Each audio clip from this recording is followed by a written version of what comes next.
एक गांव के बाहर एक शिव मंदिर था जिसमें एक वृद्ध पुजारी रहते थे। एक दिन एक गरीब माँ अपने नन्हे बालक को मंदिर के द्वार पर छोड़कर चली गई। बहुत खोजने पर भी पुजारी जी को बालक के परिवार का कुछ भी पता ना चला। जब गांव का कोई भी व्यक्ति उस बालक का लालन पालन करने को तैयार ना हुआ तो पुजारी जी ने भगवान शिव की इच्छा समझकर उसे अपने पास रख लिया। पुजारी ने उसका नाम माधव रख दिया। गांव के श्रद्धालु भक्तों से जो कुछ प्राप्त होता उसी से भगवान शिव के पुजारी का और बालक माधव का गुजारा चलता। यदि किसी दिन कम भी पड़ता तो पुजारी जी भगवान को भोग लगाकर बचा हुआ बालक माधव को दे देते और स्वयं गंगा जल पीकर रह जाते। धीरे धीरे माधव बड़ा होने लगा और अब वह पुजारी जी के कामों में हाथ बटाने लगा। वृद्ध पुजारी जी के थके हारे हाथों को कुछ आराम मिलने लगा, इसलिए उन्होंने माधव को मंदिर की साफ सफाई, भगवान शिव की पूजा, उनको भोग लगाने और उनकी आरती करने की विधि अच्छी प्रकार समझा दी। अब वह स्वयं भगवान शिव के नाम जप और संकीर्तन में समय व्यतीत करने लगा। एक दिन भगवान शिव के मंगलकारी नाम का जाप करते हुए उनके प्राण छूट गए। अब बालक माधव का इस संसार में भगवान शिव के सिवा और कोई सहारा नहीं रहा। वह पुजारी जी के बताए 3 बातें कभी नहीं भूला। पहली बात, भगवान भोले शंकर को ताजी गरम रसोई का भोग लगाना। दूसरी बात, भगवान को भोग लगाए बिना स्वयं कुछ भी नहीं खाना। तीसरी बात, भगवान शिव पर विश्वास रखकर कभी भी किसी भी वस्तु का संग्रह ना करना, बासी भोजन का भी नहीं। यदि कोई भक्त पहले से बना भोजन या मिठाई मंदिर में दे जाता तो बालक माधव उसे गरीबों में बांट देता। वह ताजी रसोई बनाकर ही भगवान को भोग लगाता, उसके बाद स्वयं प्रसाद ग्रहण करता और सभी में बांट देता। यदि रसोई बनाने को सामग्री नहीं होती तो भोले बाबा और भक्त माधव दोनों गंगा जल पीकर ही रह जाते। एक बार बरसात का मौसम आया और 3-4 दिन तक मूसलाधार वर्षा होने से मंदिर में कोई भी भक्त नहीं आया। माधव अपने बाबा भोले को गंगा जल का ही भोग लगाता और उसे ही पीकर रह जाता। भोले बाबा माधव की भक्ति और सहनशीलता से भक्त की परीक्षा लेते रहे, किंतु आखिर में अपने भक्त को भूख से तड़पते देखकर उनसे रहा नहीं गया। वह सेठ के नौकर का रूप धारण कर हाथ में भोजन सामग्री की पोटली लेकर वर्षा में भीगते हुए मंदिर के द्वार पर जा पहुँचे। उन्होंने आवाज़ लगाकर माधव को बुलाया और उसके हाथ में पोटली देते हुए कहा कि सेठ जी ने यह भोजन सामग्री भेजी है, इससे रसोई बनाओ, भगवान को भोग लगाओ और स्वयं भी प्रसाद पाओ। मैं कल फिर आऊँगा। भक्त माधव ने आशीर्वाद देकर उसे विदा किया और सूखी गीली लकड़ियों के धुएं में गर्म रसोई बनाकर भोले बाबा को भोग लगाया। पूरे बरसात के मौसम में भोले बाबा नौकर के रूप में भक्त माधव को भोजन सामग्री देने आते रहे और स्वयं भी गर्मा गर्म रसोई का भोग पाते रहे। एक दिन भक्त माधव ने सोचा कि सेठ जी को भोजन सामग्री भेजते हुए 4 महीने हो चले हैं, किंतु वह स्वयं कभी मंदिर में भोले बाबा का प्रसाद ग्रहण करने नहीं आए। अगले दिन जब भोले बाबा नौकर के भेष में भोजन सामग्री की पोटली देने आए तो माधव ने उनसे बोला, भाई तुम्हारे इतने धर्मात्मा सेठ जी कभी स्वयं मंदिर में प्रसाद लेने नहीं आए, इस कारण मेरा हृदय अत्यंत दुखी है।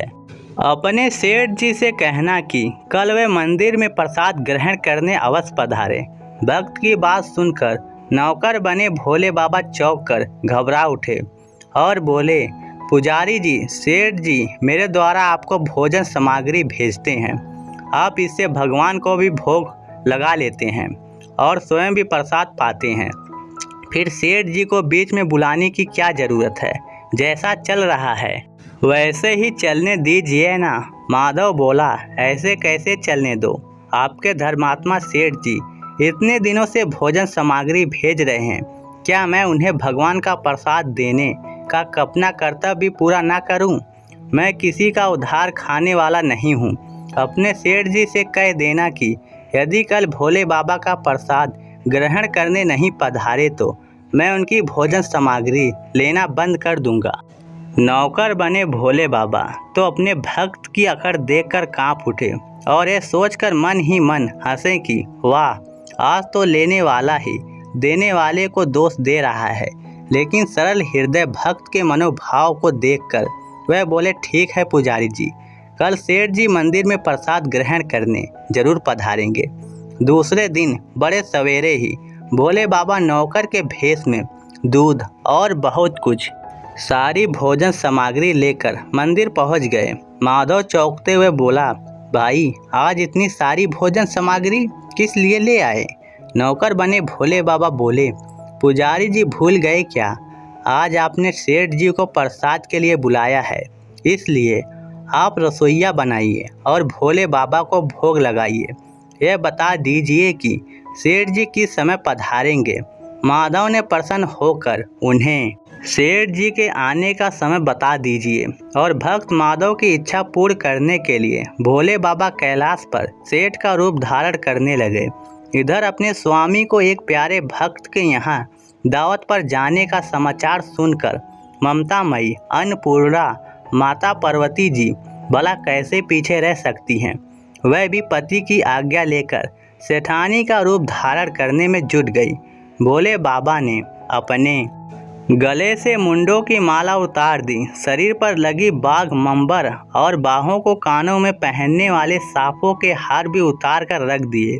उन्होंने एक मखमल का कुर्ता धारण कर लिया, अपनी जटाएं भी सीधी कर उनमें गंगा और चंद्रमा को छुपा लिया। एक सुंदर रंग बिरंगी पगड़ी पहन ली, हाथ का त्रिशूल और डमरू भोले बाबा ने नंदी के हाथ में थमा दिया। पार्वती जी के तैयार होने की प्रतीक्षा करते हुए कैलाश पर चहलकदमी करने लगे। पार्वती जी ने सुंदर बनारसी साड़ी पहनी, जिसका रंग सेठ के बने शिव जी के कुर्ते से मेल खा रहा था। सोने चांदी और हीरे के जगमगाते हुए आभूषण धारण किए भगवान गौरी शंकर शेर सेठानी का रूप धारण कर कैलाश से अपने भक्त के यहाँ दावत के लिए चल पड़े। भक्त माधव आज सुबह से ही सेठ जी के स्वागत में तरह तरह के पकवान बनाने में जुटा हुआ था। वह अपने भोले बाबा का भोग तो चलते फिरते बना लेता था, किंतु आज उसे कई महीनों से भगवान को भोग लगाने के लिए भोजन सामग्री भेजने वाले सेठ जी को भगवत प्रसाद देना था। अतः आज उसने भोजन बनाने में अपनी सारी पाक कला झोंक डाली। उसने सेठ जी द्वारा भेजे हुए चावल धोकर खीर बनाई और तरह तरह के पकवान भी बनाए। रसोई बनाकर भक्त माधव पुनः स्नान करने चला गया, ताकि स्वच्छ वस्त्र पहनकर भोले बाबा को भोग लगा सके और सेठ जी को उनका प्रसाद खिला सके।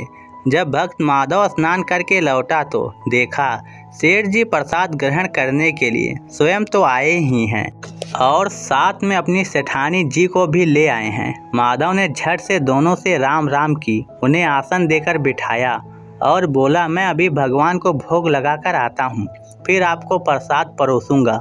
भावना के भूखे भोले बाबा से भूख सहन नहीं हो पा रही थी, इसलिए वह बोले, पुजारी जी भगवान को जल्दी से भोग लगाइए, मुझे भूख सहन नहीं होती। माधव बोला, सेठ जी भूख तो मुझे भी बड़े जोर से लग रही है, किंतु मैं अपनी भूख के कारण भगवान को भोग लगाना नहीं भूलता। यदि दुनिया के सारे लोग इसी तरह अपनी भूख के लिए भगवान को भोग लगाना भूल जाएं तो भगवान तो भूखे ही रह जाएंगे। सेठ जी बने भोले बाबा एक पत्तल उठाते हुए बोले, पुजारी जी आप भोग लगा कर आइए, इधर मैं पत्तल परोस रहा हूँ, मुझसे भूख सहन नहीं हो पा रही है। भक्त माधव सेठ जी बने भोले बाबा को डांटते हुए बोला, सेठ जी भगवान के काम में ना तो जल्दीबाजी चलती है ना ही कंजूसी। मैं जब तक भगवान को भोग नहीं लगा लेता आप रसोई के पास भी नहीं भटक सकते। इधर बैठ जाइए और ओम नमः शिवाय जपते रहिए, मैं अभी आता हूँ और आपको पेट भर भोजन करवाता हूँ। सेठ बने शिव जी डांट खाकर चुपचाप अपने आसन पर जा बैठे।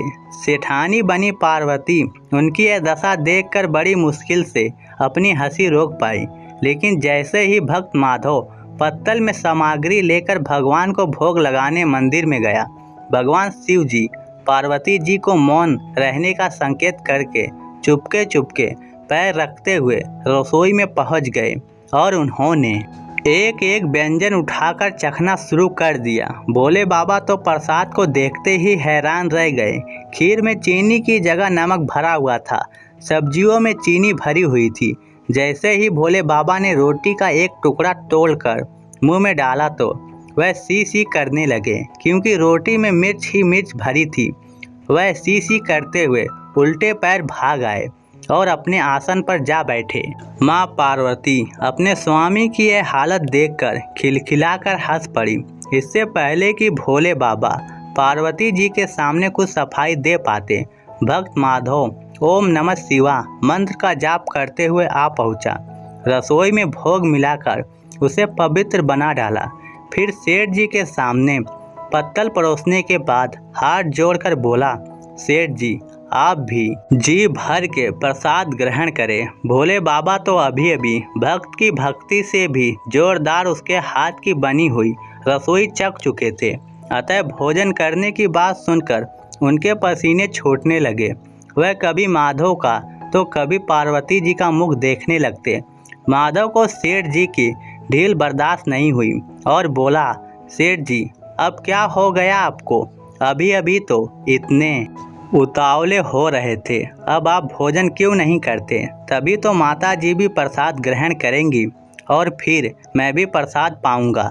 माधव की ललकार सुनकर भोले बाबा ने चुपचाप खीर का कुल्हड़ उठाया और सारी नमकीन खीर गटक के पी गए। कुल्हड़ खाली होने की देर थी कि माधव ने उसे झट से भर दिया। अपने प्रिय भक्त के हाथों से परोसे हुए भोग में भगवान को आज 2 गुना स्वाद आ रहा था। माधव खीर परोसता गया और भोले बाबा पीते गए। माता पार्वती भक्त और भगवान दोनों के प्रेम को देखकर मंत्रमुग्ध होती रहीं। जब सारी रसोई समाप्त हो गई तो भगवान ने एक जोर की ढकार ली। माधव को होश आया और वह बोला, वाह सेठ जी वाह, मैं ही बावला था जो इतनी थोड़ी सी रसोई बनाई। मुझे पता होता कि आपको प्रसाद ग्रहण करने का इतना शौक है तो मैं और ज़्यादा ही बनाता। भोले बाबा अपने पेट पर हाथ फेरते हुए सेठानी बनी पार्वती जी की ओर देखकर मुस्कुराते हुए बोले, पुजारी जी मैं इतना रोज कहाँ खाता हूँ, किंतु आज प्रसाद इतना स्वादिष्ट बना था कि अपने पर बस ही नहीं रहा और खाता ही चला गया। किंतु तभी माधव रुआंसा होकर बोला, सेठ जी वह तो आपने ठीक किया, लेकिन सेठानी जी तो भूखी ही रह गई। ममता माई पार्वती माँ से माधव का रुआंसा मुँह देखा नहीं गया। उन्होंने बची हुई खीर की 4 बूंदें खा ली। भोले बाबा द्वारा भोग लगाने से प्रसाद में अद्भुत अलौकिक स्वाद भर गया था। ऐसी सुगंधित और मीठी खीर चखकर जगत माँ पार्वती तृप्त हो गई और उनके तृप्त होते ही सृष्टि का प्रत्येक प्राणी तृप्त हो गया। भक्त माधव बोला, सेठ जी आपने और माता जी ने प्रसाद ग्रहण कर लिया, इससे मुझे अत्यंत संतोष हुआ। समझ लीजिए कि आप दोनों द्वारा प्रसाद ग्रहण करने से मेरा भी पेट भर गया। मेरी तो वैसे भी महीने में 4-4 एकादशी हो जाती है, किंतु मैं भी एक दाना ले ही लेता हूँ, जिससे कि भोले बाबा के प्रसाद का अनादर ना हो। यह कहकर जैसे ही माधव ने खीर के पात्र में लगा चावल का एक दाना उठाकर अपने मुंह में डाला, उसकी जन्म जन्मांतर की भूख प्यास मिट गई, समस्त इच्छाओं की तृप्त हो गई। इसके ज्ञान के नेत्र खुल गए और उसने देखा कि उसके सम्मुख त्रिलोकीनाथ भगवान शंकर और जगत जननी माँ पार्वती आशीर्वाद की मुद्रा में मुस्कुराते हुए खड़े हैं। माधव दौड़कर उनके चरणों में गिर पड़ा और बोला, प्रभु आज मैं आपके दर्शन पाकर धन्य हो गया। तो दोस्तों इस कहानी को लेकर आपकी क्या राय है, नीचे कमेंट करके हमें ज़रूर बताइएगा। धन्यवाद।